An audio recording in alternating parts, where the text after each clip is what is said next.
Kippur, when you were at services, there were many cases in front of the Supreme Court, and we did not yet know which one, or ones, as it turned out there were two, would be chosen, and if any. And so when we saw you on Yom Kippur, we did not yet know that this would become the Supreme Court case it did. And we're thrilled that you're here, of course, with your partner, Rachel, and we send greetings and love to Jacob at home, and we're hoping he's having a great time with his cousin and having a terrific time away from this crowd. So we want to send him our love and greetings from CBST. And it is my honor, our privilege as a congregation, to, as I said at the rally on Wednesday, it's not just two New York lesbians who brought down DOMA. It's two New York Jewish lesbians.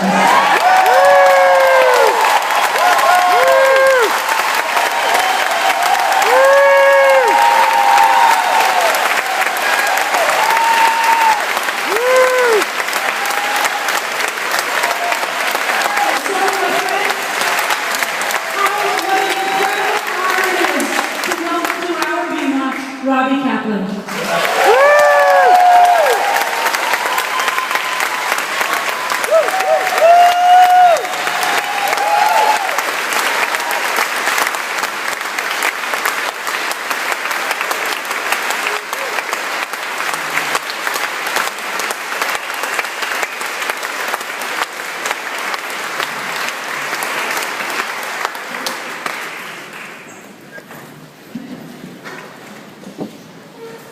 Shabbat Shalom.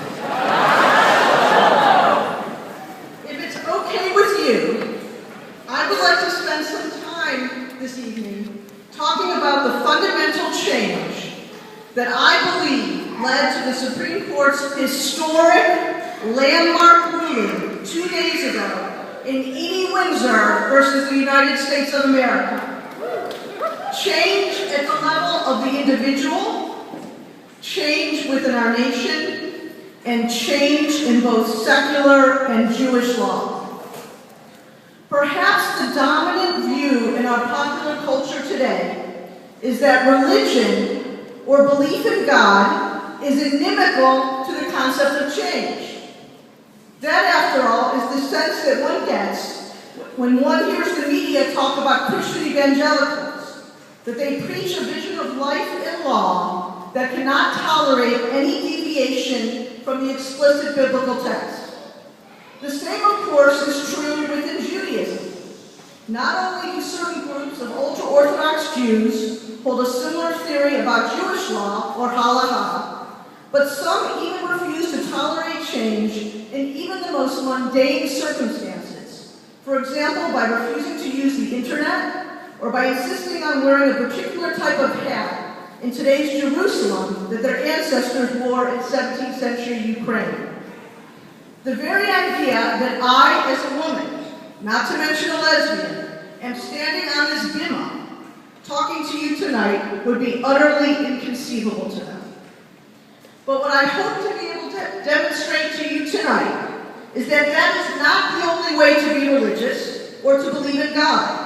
And it certainly is not the proper interpretation of our tradition.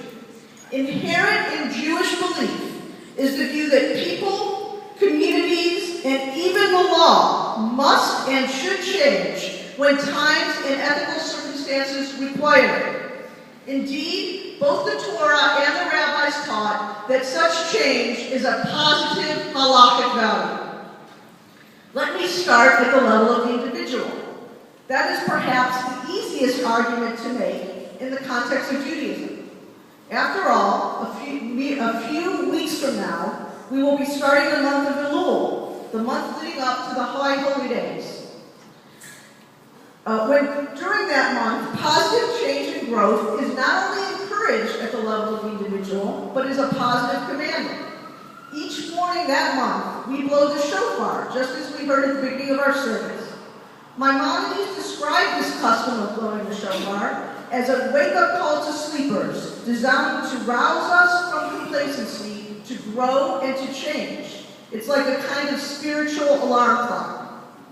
And in the context of a certain Jewish lady by the name of Windsor, there is no doubt that the change that she experienced thus far in her 84 years, from getting married to and then quickly divorced from a male family friend in the early 1950s, to meeting the Aspire in 1963 and falling in love with her, to becoming engaged in 1967, to dealing as a couple with Thea's multiple sclerosis, to ultimately getting married and coming out to everyone in her life in 2007, was and continues to be what has brought us to this great day. Indeed, without such change, Edie never could have become, and I'm using her words, the out lesbian who just happens to be suing the United States of America.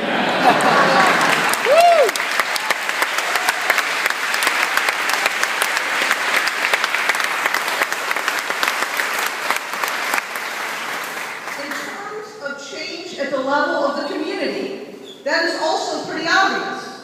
Every Shabbat, after all, we read the Torah, and after reading the Torah, we read the Haftorah, which includes the poetry of the prophets, encouraging, even demanding, change on the part of the nation of Israel.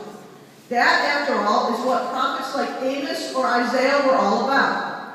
Rabbi Abraham Joshua Heschel has written that the prophet was the individual who said no to his society, condemning its habits and assumptions, its complacency. It is no coincidence that Rabbi Heschel's book on the prophets inspired Martin Luther King, and that they worked closely together during the African American Civil Rights Movement. In terms of our community within Judaism, there also can be little question that we have seen such change firsthand even in the past year. Among other things, the Jewish Theological Seminary, for the first time in its entire history, submitted an amicus brief in a court case. Which case, one might ask? Edie Windsor versus the United States of America.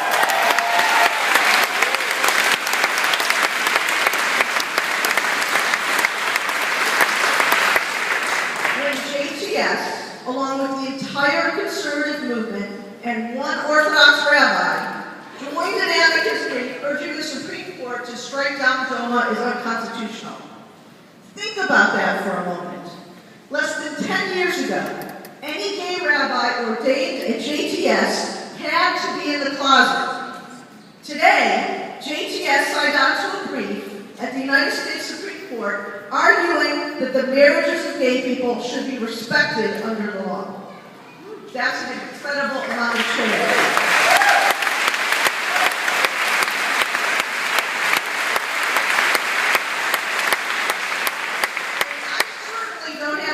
You guys, that we have seen the same kind of dramatic change in our nation as well.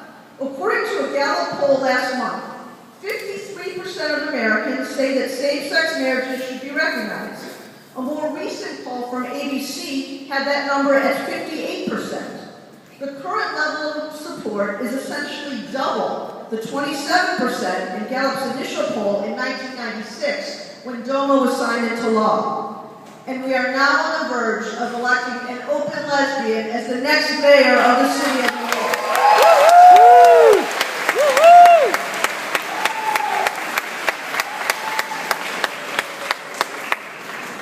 The change that has taken place, even in the context of Edie Windsor's court case, is illustrative of this phenomenon.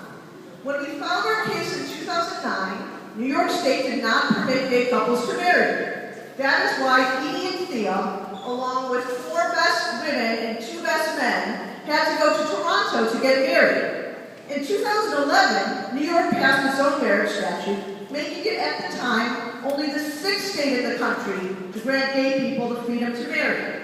This past March, when I argued the case before the United States Supreme Court, 9 states, plus the District of Columbia, permitted gay couples to marry. And this evening, only 3 months later, 13 states do, including the state of California.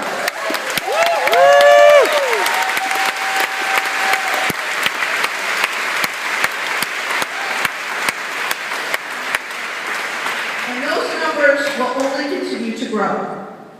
But where the proverbial rubber hits the road is change in the law. The question of whether whether and to what extent Jewish law can change is probably the central debate that divides Jews today and in the past. And that brings me to this week's Torah portion, Parshat Pinchas, which contains the story of the daughters of Zelophehad, and thus I believe explicitly makes the case that Jewish law is subject to change in accordance with the dictates of fairness, justice, and ethical compassion. Let me explain. The daughters of Zelophehad were 5 sisters whose father died during the 40 years that the Jews were wandering in the desert after the escape from Egypt. According to God's prior decree, the land of Israel was to be apportioned according to the numbers of names counted in the census. That was in Numbers 26. Since only men were counted in that census, Zelophehad's daughters literally didn't count and could not receive any inheritance from their father. As a result, Zelophehad's daughters came forward to petition Moses and the priests for their right to inherit their father's property. As they explained, why should our father's name be eliminated from his family because he has no son? Moses then, of course, took their case to the Supreme Court of the Torah, God, who told Moses that the plea of Zelophehad's daughters was just and that they should receive their inheritance. God also told Moses to change the rule going forward so that if a man dies and has no son, you shall transfer his inheritance to his daughter. This legal rule, preferring men over women with respect to inheritance, was changed later as well. The book of Job, which dates from the 4th century, states that Job's daughters were given equal inheritance rights to Job's sons. By the Middle Ages, the inequality between daughters and sons was avoided by a legal mechanism, something I specialize in, by which the father claimed that he was indebted to his daughter for a certain sum of money, and that this debt was due to her by him or his heirs. As a result, the daughter would gain a share of her father's estate, and there are numerous other examples, of course, of the rabbis insisting on an ethical reading of a biblical prescription when it comes to the actual execution of the law, particularly when dealing with the circumstances of people's lives. I bet you know where I'm headed by now. The notion that Jewish law is fixed in stone, unbending and unyielding, and not subject to change is simply not consistent with the story of Zelophehad's daughters. It is not consistent with the text of the Torah, with God's actions, or with Moses' words. After all, it is God himself who changed God's own prior rule when God saw the justice in the daughters' argument. And it surely isn't consistent with the actions of the rabbis centuries later when recognizing the inherent dignity of women, they gave them equal inheritance rights under Jewish law. This same dynamic, but this time in the context of American constitutional law, was at play in my now famous exchange with Chief Justice John Roberts during oral arguments in the Windsor case on March 27th. That exchange involved a debate about what really has been driving the dramatic transformation in American attitudes about gay people. The Chief Justice suggested that Americans were following the lead of elected officials. He asked me the following question. I suppose the sea change has a lot to do with the political effectiveness of people supporting your side of the case. I responded by explaining my view that the change was instead one of ethical perception, the result of an understanding that there is no fundamental difference that could justify categorical discrimination between gay couples and straight couples. And then the Chief Justice pushed it further, noting that as far as I can tell, political figures are falling over themselves to endorse your side of the case. My answer then, and my answer today, is the same. What truly has driven the change we all have experienced is not the so-called political power of gay people, but instead a moral understanding today that gay people are no different and that gay married couples' relationships are not significantly different from the relationships of straight married couples. I am thrilled.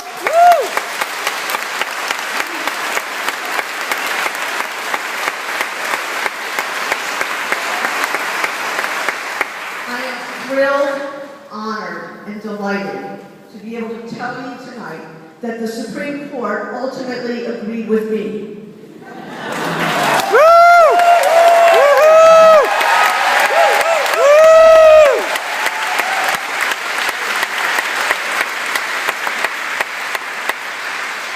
Here is what Justice Kennedy had to say in his opinion.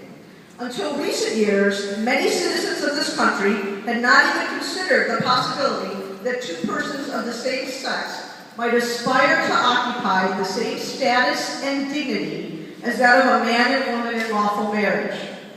DOMA is invalid because no legitimate purpose overcomes the purpose and effect to disparage and to injure those whom the state, by its marriage laws, sought to protect, and here's the crucial part, in personhood and in dignity. That is the kind of change, the kind of tikkun olam, or repair of the world, that lies at the heart of our tradition. It is, I believe, what God commands of every individual, every community, even the law, even of God. So where does all this leave us? I think the best way for me to sum up on this historic, joyous Pride Shabbat in the year 5773 is with Edie's own words on the steps of the Supreme Court when she was asked to explain why such dramatic change has taken place. I think what happened is at some point, somebody came out and said, I'm gay. And this gave other people the guts to do it. Amazingly, Rabbi Heschel said almost exactly the same thing years before when he wrote that all it takes is one person and another and another and another to start a movement. In the context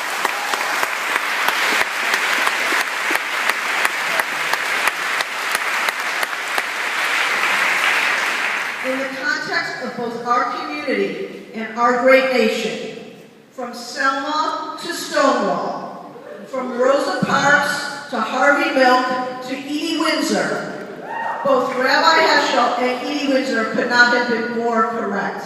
Thank you very much.